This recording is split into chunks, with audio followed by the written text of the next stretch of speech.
What's going down? It's that devil, three a-holes media, and I am going to sort of talk about the Great Wall. It's not quite a review; it's more of a observational chat after the end of the film.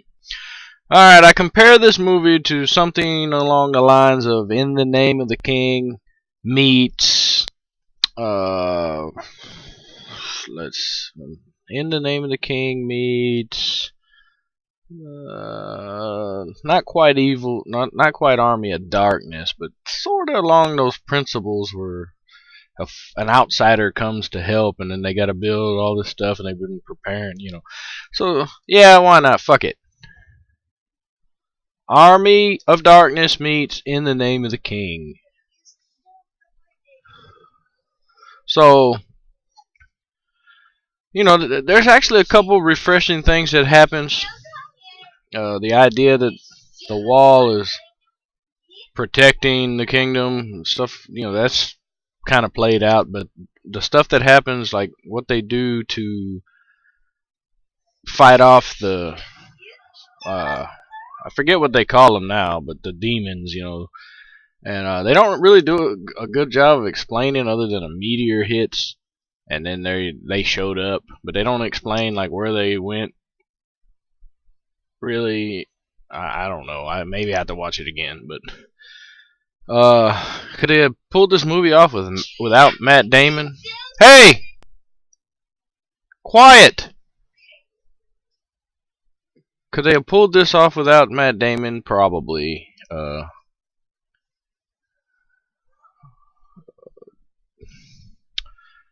Should Matt Damon have been like that character that he played later on, not been a human, and been maybe like a remnant of an ancient enemy of this group, and that's why he was placed among the humans when he was young and doesn't remember anything else? That would have been kind of cool, a little bit of a twist to it.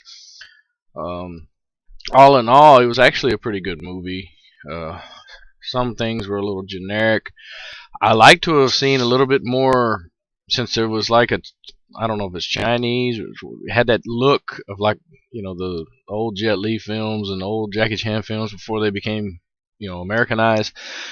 I like to have seen a little bit more kung fu, a little bit more martial arts, like some Crouching Tiger, Hidden Dragon type stuff. They tried to do it at the bungee jumping instance, but it didn't quite work out.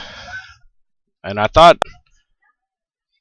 Matt Damon's character would have actually done the bungee jumping stuff, the rope jumping, but like in his special awesome way that he knows how to shoot bow and arrows and stuff. But all he did was go down there and they miss a lot of good opportunities. I mean, it's entertaining, it has action, and then it has this, the typical love and all that, but they did miss a few good opportunities to go beyond. It's a pretty neutral movie, but let's see. That's basically the story: fighting for something because you fought for so long as for nothing, or for not for yourself but for other people or whatever. Guns, not really, but they are going for gunpowder, and they used a lot of swords, and then they get explosive arrows and stuff. So it has gun-ish type stuff, fighting, I guess. Monsters, vampires, werewolves. Yes, it's got monsters. Lots of monsters. But it ends up showing that greedy men are the monsters too. So, nudity, sex and nudity. No, not none. Known actors: Matt Damon, and then the other guy, I don't remember his name, but he's in a bunch of other films and stuff, and TV shows. So you'll recognize him if you watch the show that he's in. He's in several different shows. Let's see. recommendations. Redbox. Uh, I'm not even gonna say Netflix and chill. Just Redbox. $1. $1. It's. I wouldn't. I wouldn't. I wouldn't stream it on Cody because it is a movie that you need to support. Not because it's the greatest, but because it did experiment and try to do something that's slightly different.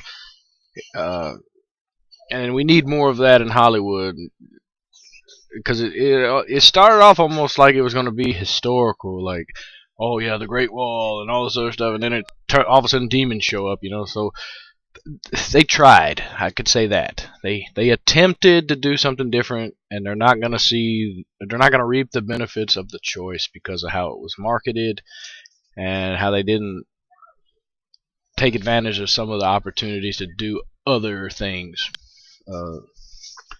The blades and the walls and stuff like that was awesome, so and then the idea of the foreigner coming in and having seen because he had fought in other battles with other people, he wasn't loyal to one faction. He saw all the fighting styles of other kingdoms and stuff, so he could use that in this battle because they were fighting something they had never seen before, and that was pretty refreshing. Going with the idea that just because someone's not necessarily culturally bound to you doesn't mean that you can't, have similar, similar goals, I guess, or similar end games. But all in all, yeah, I'd say Redbox. So, that Devil 3 A-Holes Media. Touch the A-hole, like, subscribe, share. Appreciate it.